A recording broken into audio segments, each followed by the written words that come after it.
Empresarios y empresarias de Colombia, buenos días. Son las 10 de la mañana y a esta hora les damos la bienvenida a nuestra conferencia correspondiente a hoy, miércoles 25 de mayo de 2011. ¿Cuánto cuesta mi empresa? A cargo del experto Hermann Franz Stangl. Yo soy José María Bolaño y junto con Stephanie Gregory y Carlos Andrés Mazo les estaremos acompañando en la conducción de la conferencia de hoy. Antes de iniciar la conferencia, les cuento que Hermann Franz Stangl es consultor financiero, experto en valoración de empresas y gerencia de valor, economista de la Universidad de San Buenaventura de Cali, Management and Business San Diego State University, USA and Business Valuation, New York Institute of Finance, autor del libro Generación Operativa de Valor, columnista económico y financiero. Doctor Stangl, muy buenos días y adelante con su conferencia. Ideas, vamos entonces a dar inicio con la familiarización de algunos conceptos previos a que la primera tasa de interés de la economía es la inflación. Seguida de la tasa de captación, que es aquella que nos paga el sector financiero por los recursos que nosotros depositamos, seguida por la tasa de colocación, que es aquella tasa a la cual tenemos nosotros que pagar los créditos cuando sacamos algún empréstito con algún banco.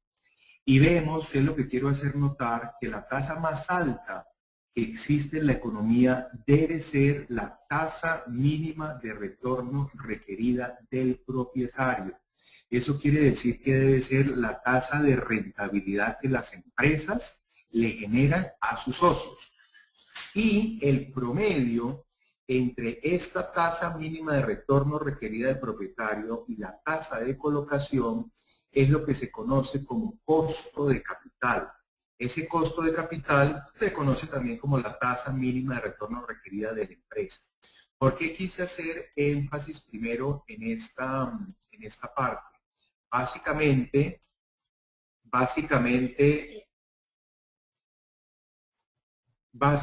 porque el costo de capital es aquella tasa que nosotros utilizamos para descontar los flujos de caja futuros a la hora de hacer una valoración de una empresa.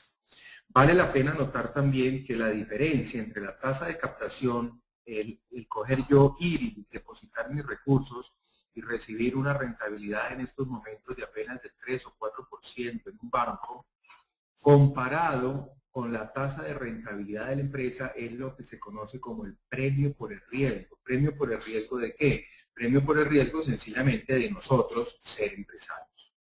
Bueno,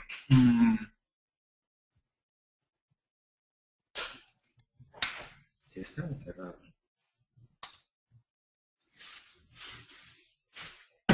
Tengo acá un...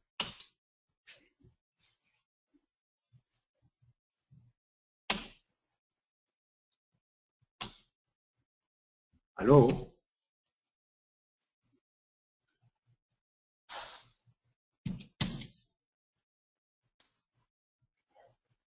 Pasa algo acá con la... Ya. Estaba acá, se había bloqueado la presentación. Bueno, el contenido que nosotros vamos a tener oportunidad de revisar en esta hora es básicamente el que aparece aquí en este momento. ¿Por qué se valoran las empresas? ¿Cuál es la razón de ser de las empresas? Vamos a retornar un poco hacia el concepto de utilidad y vamos a trascender de este concepto de utilidad hacia el tema del EBITDA. Vamos a revisar también por qué de pronto las empresas, aún generando utilidades, a veces quiebran y por qué no siempre vender más es la mejor opción. A veces hay empresas que entre más venden, sencillamente menos valen y entran en unos problemas de liquidez muy serios. Y el punto final, pues ya lo que hace alusión al título de la conferencia, que es cuánto vale su empresa.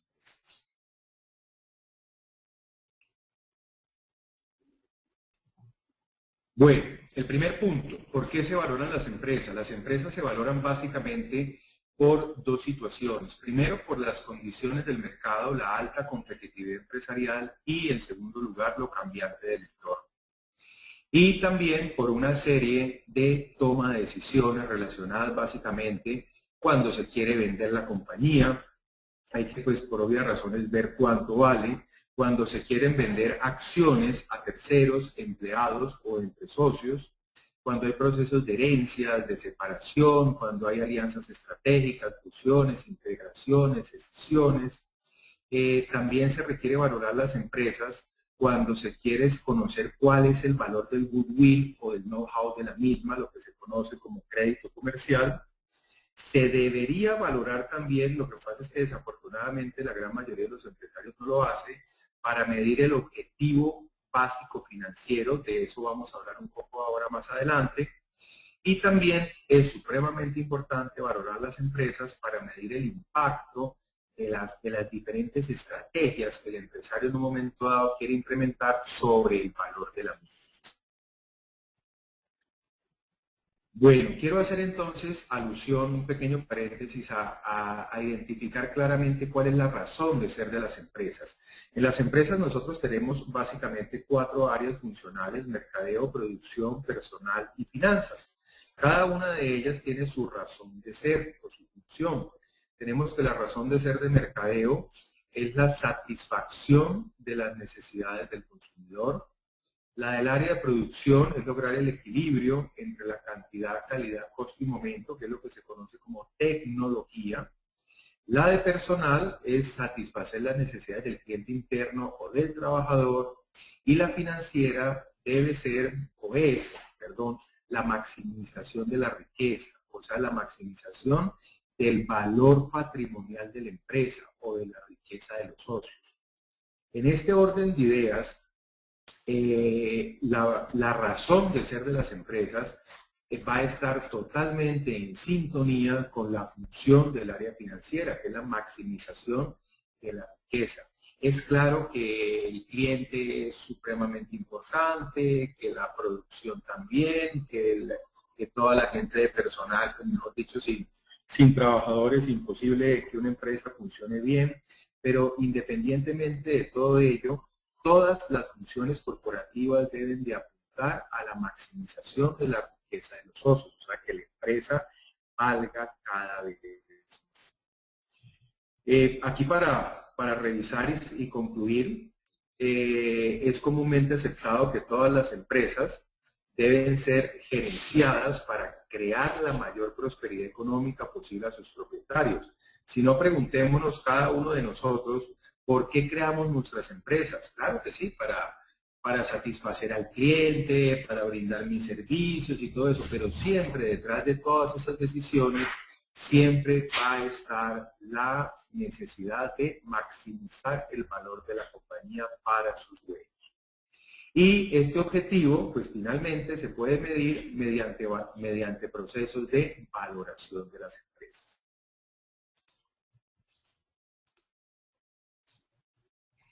¿Qué es la utilidad?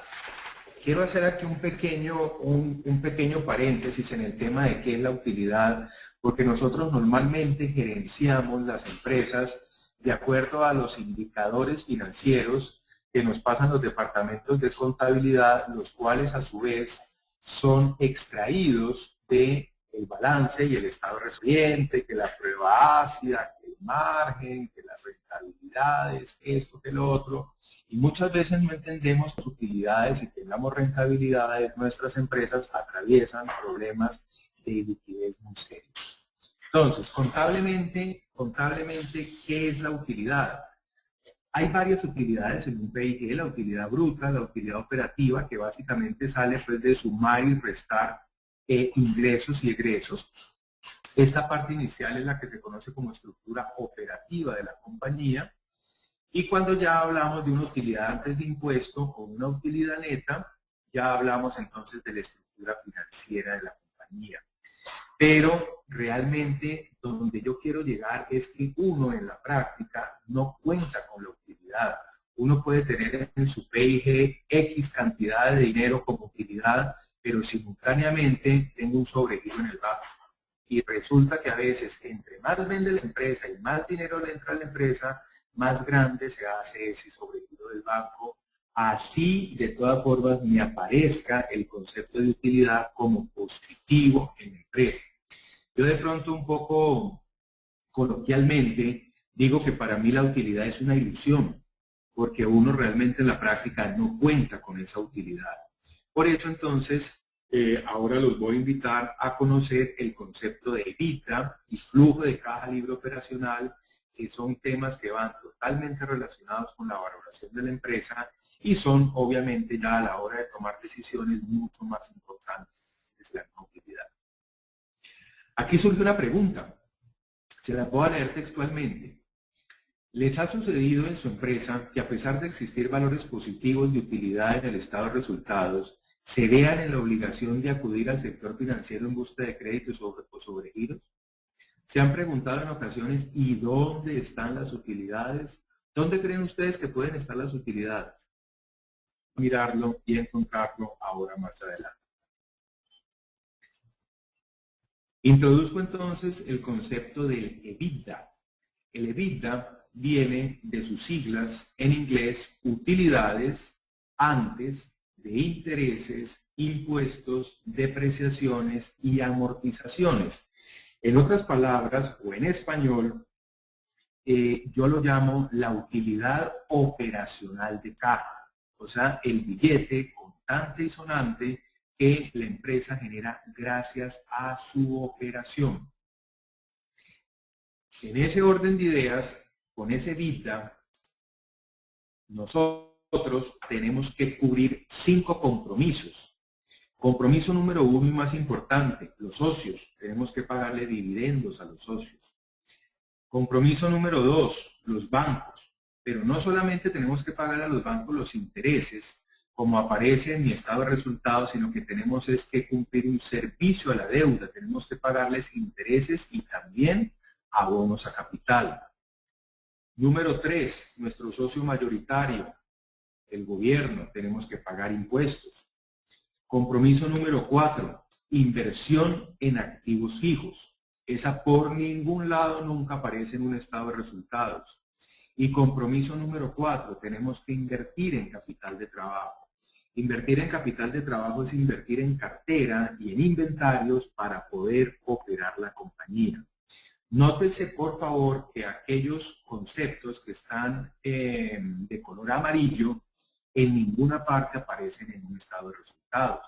Muchas veces nuestras empresas muestran unas utilidades en el P&G, pero simultáneamente tienen unos compromisos muy altos en términos de inventario y en términos de cartera, y eso es lo que conlleva a las empresas a que entre más vende, menos dinero le queda disponible, porque las inversiones que tienen que hacer en capital de trabajo para poder operar superan altamente la utilidad que uno apenas alcanza a ver en el estado de resultados.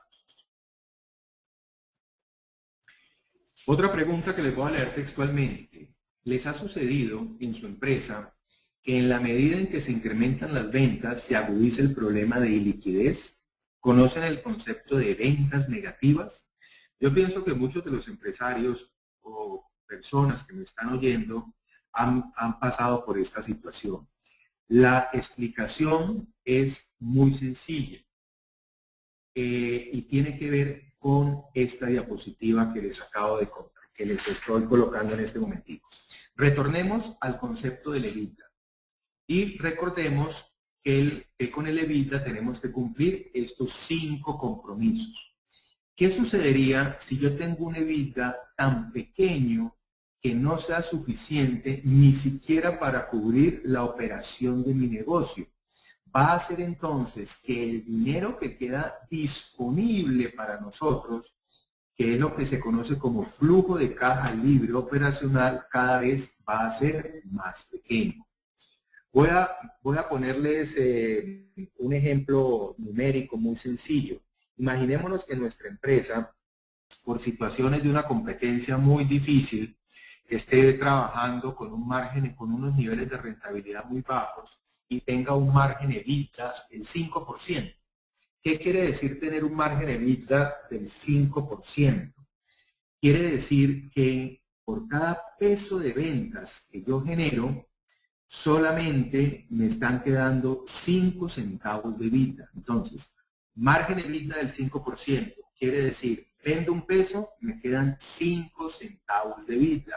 Pero ojo, 5 centavos de EBITDA, ¿para qué? Para cubrir todos estos compromisos que aparecen acá. Y resulta que hago otro cálculo y llego a un ítem que se llama productividad de capital de trabajo. Y me encuentro que mi empresa para operar tiene una productividad de capital de trabajo, por ejemplo, del 10%. ¿Qué quiere decir eso? Para poder yo vender un peso, necesito invertir 10 centavos en cartera y en inventarios para poder garantizar esa operación. ¿Qué es lo que le va a pasar a esa empresa? Entre más venda, pues le van a quedar 5 centavos de EBITDA, pero va a requerir 10 centavos para esto y obviamente el flujo de caja libre operacional, que es aquel indicador que va directamente relacionado con el valor de la compañía, cada vez va a ser menor. Y nos vamos a encontrar entonces con el concepto de las ventas negativas y nos vamos a encontrar con la situación de que de la pregunta que les hacía hace un rato, ¿dónde es que están las utilidades?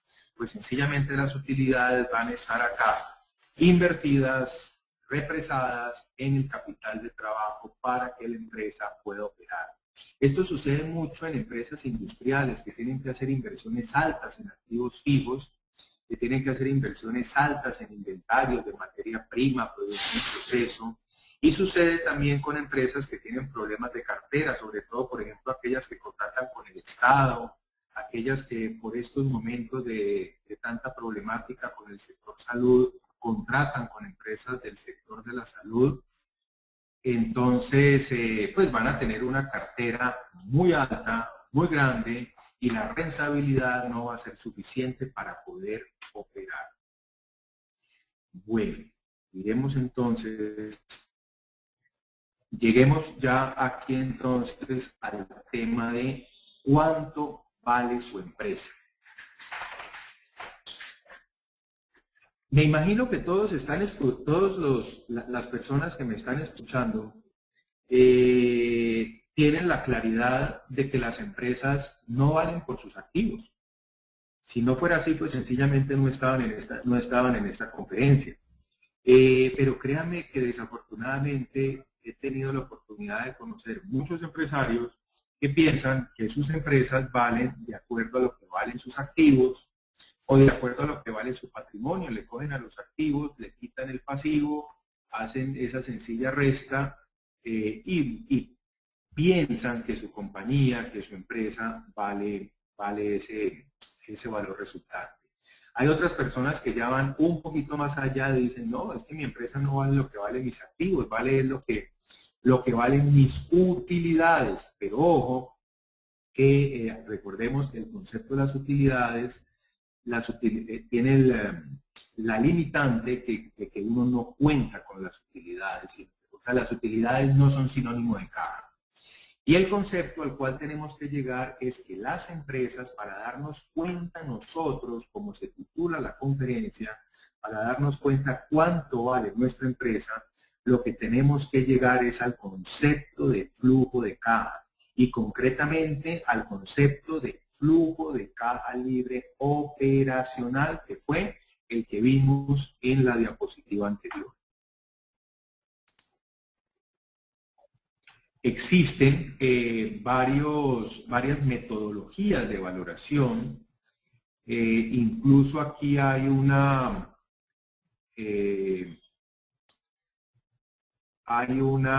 archivo que quiero mostrarles que nosotros tenemos aquí en nuestra oficina, que con mucho gusto a quienes nos coloquen por correo electrónico sus datos, les podemos enviar. Esta es una información sacada directamente de la Superintendencia Financiera, donde habla de 4 metodologías legalmente viables en Colombia para valorar las compañías. Tenemos valor en libros. Miren que el valor en libros, del cual yo les hablaba hace un rato, es equivalente a mirar cuánto valen mis activos. La principal ventaja de este método, como dice aquí, el cálculo resulta muy fácil, rápido y económico, pero sin embargo este método no refleja la capacidad potencial de generación de utilidades de la empresa. Hay otro método que es el valor de mercado. El valor de mercado, ya el problema que tiene es que yo necesito ser empresa que cotice en bolsa para poder llegar al mismo. Y realmente aquí en Colombia las empresas que cotizan en bolsa son muy pocas. Leo textualmente, que bajo este método se calcula el valor de la empresa como el resultado de multiplicar el precio en bolsa de la acción por el número de acciones en circulación. Llegamos al otro método, que es el valor presente del flujo futuro de utilidades, pero tiene el problema que les comentaba ahora de que uno no cuenta con la utilidad, sino que la utilidad sencillamente está, o sea, está contable. Y llegamos al último. Miren, por ejemplo, aquí les voy a leer la limitación, cuando hablo de proyección de utilidades, la limitación de este método consiste en que las utilidades son cifras que aparecen en los estados de resultados de las empresas, pero normalmente no se puede disponer de ellas de manera efectiva, lo que les he venido diciendo en repetidas ocasiones en estos minutos que llevamos ya de conferencia.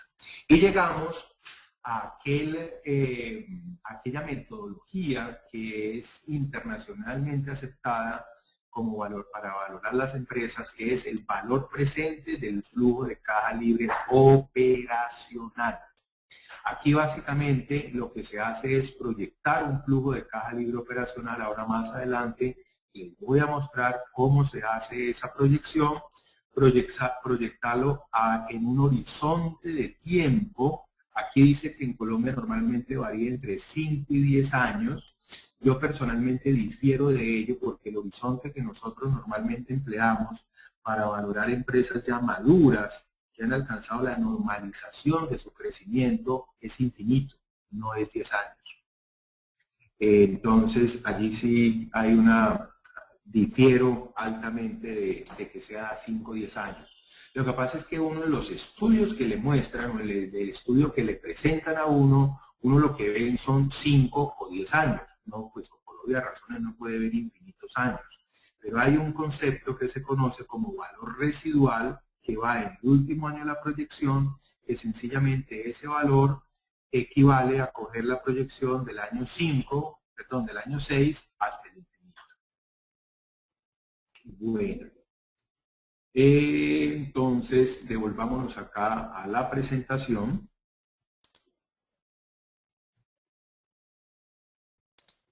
Perfecto. Retomemos acá la presentación. Tenemos entonces valor en libros. Hay otro valor de liquidación. Cuando mi empresa, pues desafortunadamente, está en una situación tan crítica, tan crítica, que lo único que yo tenga, la única opción que a mí me quede, pues es coger mis activos, liquidarlos, cubrir las deudas que tengo y listo. Pues ese sencillamente es otra metodología de valoración. Valor de reposición. Algunas personas dicen, no, pues lo que tengo que hacer es ver cuánto me costaría a mí organizar una empresa como esta. Valor de reposición. Valor en bolsa, el que vimos en el archivo anterior, que se llamaba valor de mercado.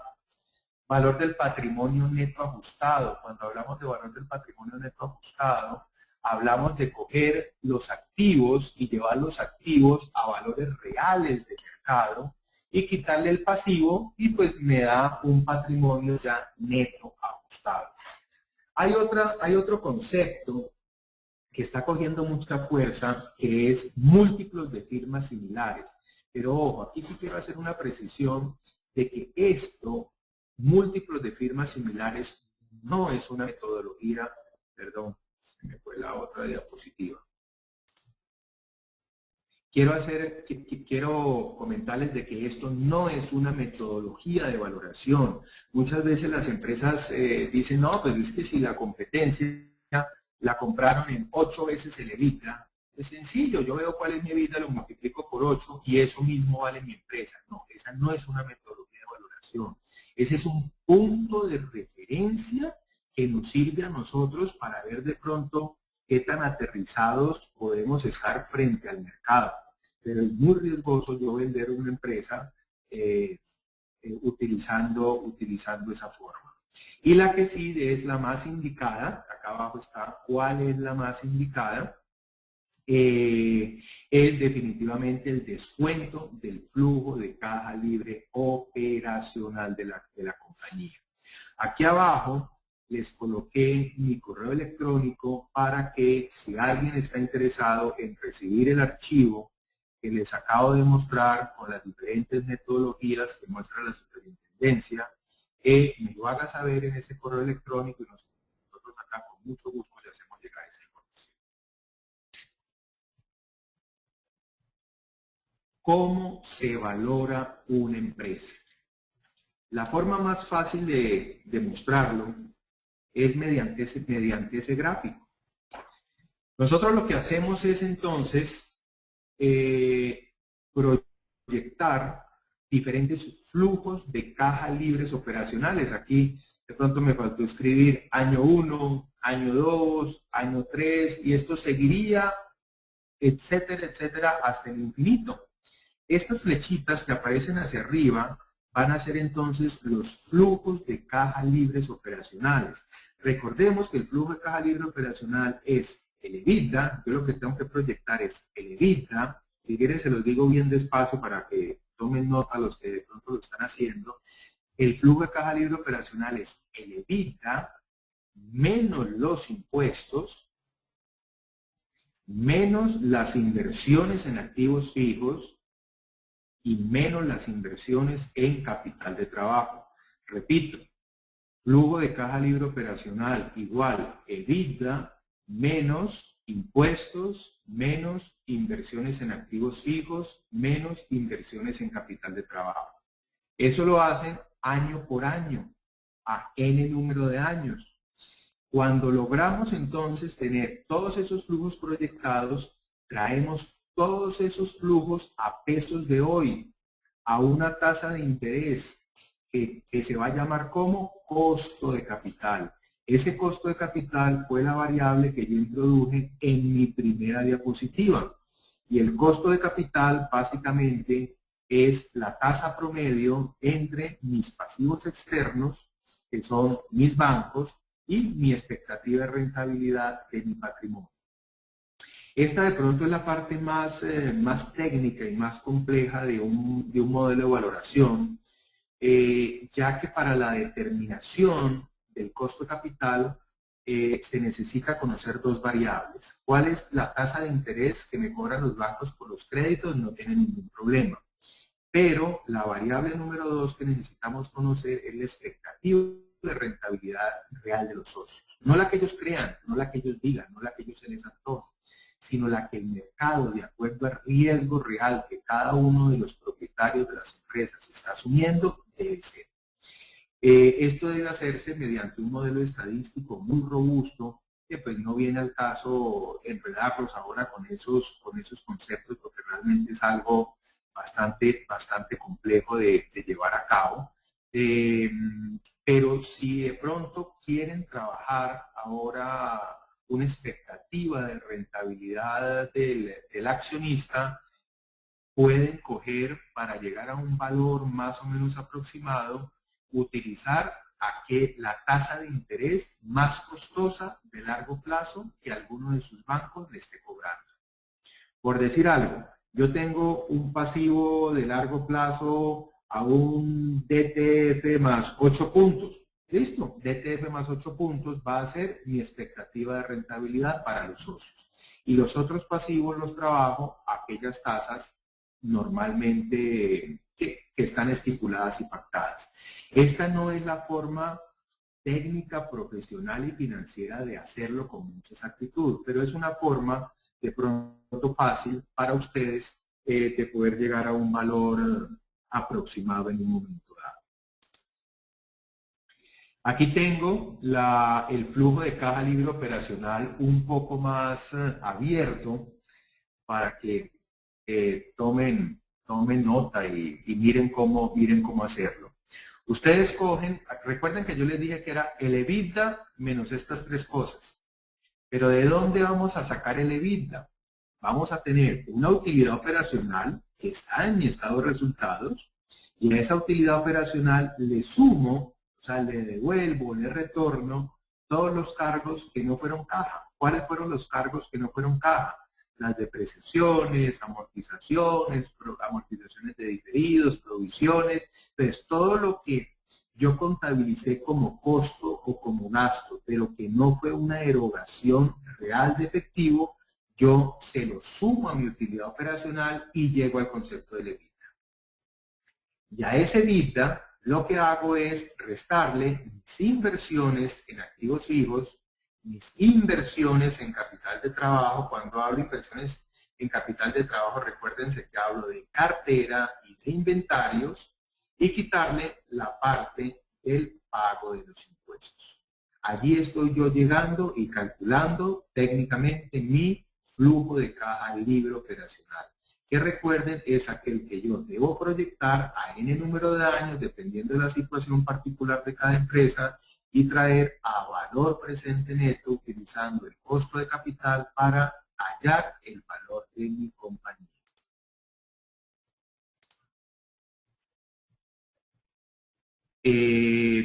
Aquí básicamente pues, hay una diapositiva de lo que nosotros hacemos aquí en nuestra firma. No sé si hasta ahora hay alguna pregunta, porque ya aquí me restan unas 3 diapositivas que están relacionadas con el tema, pero son más, de pronto más generales, porque abarcan también otros aspectos diferentes, no solamente el tema relacionado con la valoración de empresas.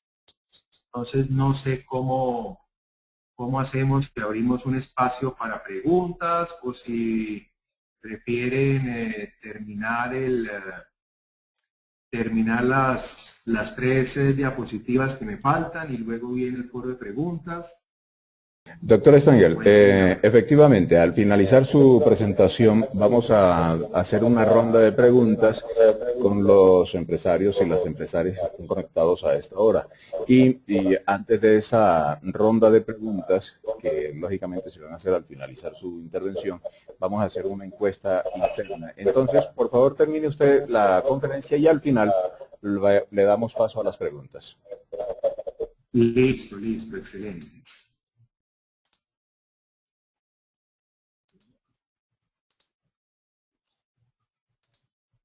Bueno,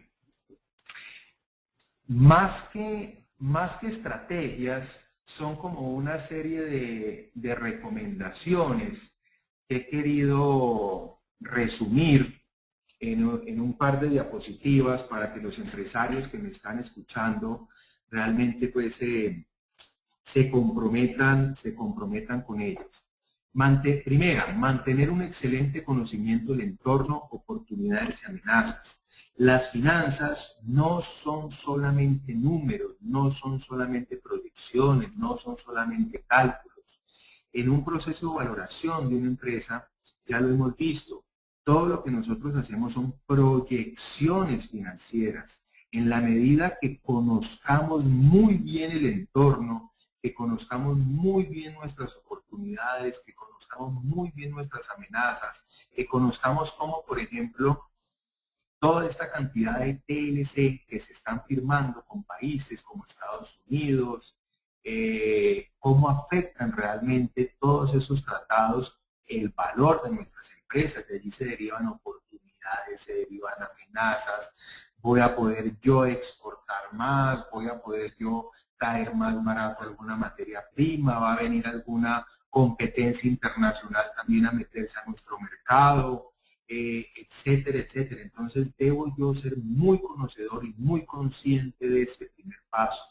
De pronto se me escapó colocar una diapositiva que normalmente uso en mis conferencias de valoración, que es un pie donde aparece que el 75% de un proceso de valoración es subjetivo. Apenas un 25% de un proceso de valoración es la parte técnica, son los números, son los flujos, son el costo de capital. El 75%, vuelvo y repito, es lo que uno conoce como el arte de la valoración de empresas. Y para facilitar esa arte, para facilitar toda esa subjetividad, tenemos que recalcar y hacer mucho énfasis en eso. También estamos obligados a hacer un permanente y continuo análisis financiero de nuestras cifras, pero un análisis financiero que trascienda de la utilidad. No nos quedemos en las utilidades, vamos al concepto de EBITDA, tratemos, así no estemos valorando nuestra empresa, tratemos de hacer flujos de caja proyectados, comprometámonos con la planeación financiera de nuestra compañía. Yo siempre le digo a mis clientes y personas que comparten conmigo en conferencias, no contar con una planeación financiera de la empresa es como andar con los ojos vendados. Entonces, comprometámonos con eso. Gerenciemos no solo las ventas, el costo y los gastos, sino también revisemos muy bien las inversiones que nosotros permanentemente hacemos en activos y sobre todo las inversiones que hacemos en capital de trabajo. Créanme que la gran mayoría de problemas financieros de empresas que he tenido oportunidad de acompañar en este tipo de procesos, cuando hay ese tipo de problemas, el problema radica en un desbalance entre el EBITDA y las inversiones en capital de trabajo. Lo que les decía hace un rato, el EBITDA es tan pequeño que no es suficiente para financiar la operación del negocio. Tómense la oportunidad de conocer el impacto de las diferentes estrategias y o proyectos importantes sobre el valor de la empresa. Lo importante no es vender por vender, lo importante no es abrir una nueva sede en otra región de Colombia. No, tomémonos el trabajo antes de hacer eso, de proyectar ese escenario. ¿Cómo será mi flujo de caja libre operacional de mi empresa teniendo en cuenta esa nueva zona? Nosotros tuvimos la oportunidad aquí en Cali el año pasado de hacer un ejercicio con una empresa comercializadora es una empresa comercializadora bastante fuerte aquí en el suroccidente colombiano, muy reconocida, y quería entrar en Bogotá. Y resulta que se hizo las proyecciones, se hizo todo el proceso de valoración y la sorpresa fue que la empresa con las ventas en Bogotá, que las ventas en Bogotá era prácticamente doblar las ventas que teníamos nosotros acá, valía muchísimo menos. Explicación a ello, las inversiones que tenía que hacer en activos fijos eran bien importantes, en capital de trabajo ni se diga, y el mercado bogotano era mucho más competido que el de acá del suroccidente, y los precios que se tenían que manejar allá eran unos precios mucho más bajos, y entonces entraba en ese problema que les comenté de las ventas negativas. Entonces, ojo con eso, por favor. Aquí sí también salgo un poquito del tema financiero, pero me parece muy importante. Fomentar continuamente ese espíritu emprendedor, pero que ese espíritu emprendedor parta de los socios y los directivos hacia todos los niveles de la organización. Todo esto pues permite detectar oportunidades donde los demás solo ven dificultades. Se requiere para todo esto una dosis importante de audacia, innovación. Innovación, créanme que la palabra innovación tiene que ser algo utilizado permanentemente por todos los empresarios, más en este entorno tan cambiante. Innovación, creatividad, entusiasmo, decisión, inversiones estratégicas de capital en algunos casos y sobre todo búsqueda de nuevas posibilidades de negocios y confianza en nosotros mismos. Créanme que aquí, en estos 5 renglones que estoy viendo aquí, radica realmente, por lo que yo he tenido experiencia con clientes, el problema de muchos de ellos. Yo les hablé ahora también que lo más importante de la empresa era la generación de valor económico y de riqueza para los socios. Claro que sí, pero eso no puede ser sostenible en el largo plazo si no nos comprometemos con la parte social, con la parte del empleo, con la educación, con la vivienda, el medio ambiente, salud, etcétera, etcétera. No quiero que me malinterpreten. En la diapositiva inicial, donde yo hablaba del área de mercadeo, de producción, y de pronto quise o se estaba como vendiendo la idea de que el área financiera fuera la más importante. No, no, no. El área financiera no es la más importante de la compañía.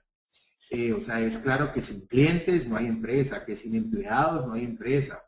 Pero lo que yo quería decir allí y quiero sostener es que todas las acciones corporativas deben de tener claro el concepto de que deben de apuntar hacia una generación de valor en la empresa. Y la última diapositiva que tenemos aquí son 5 recomendaciones más: ser muy proactivos. No podemos darnos el lujo de esperar pacientemente hasta sentir las consecuencias negativas del entorno y, ojo, y de nuestra falta de iniciativa. Muchas veces los empresarios toman decisiones ya cuando la situación es muy compleja. Entonces, también una recomendación bien importante. Tenemos que tomar conciencia también de que muchas veces el poder contar en nuestras empresas con juntas directivas externas, sobre todo en empresas familiares, donde las decisiones se ven a veces frenadas por situaciones y problemas de tipo familiar, es bien importante la existencia de juntas directivas, de consultorías externas. Todo esto le va a imprimir mucha mayor objetividad a las decisiones empresariales y siempre, independientemente del valor que tengan, van a tener una relación costo-beneficio a favor de la empresa. Tomar decisiones drásticas no solamente cuando nos encontremos presionados por serios problemas de insolvencia. Reinventar procesos y replantear estrategias. Ser más creativos y, sobre todo, muy flexibles. Y por último, lo que les decía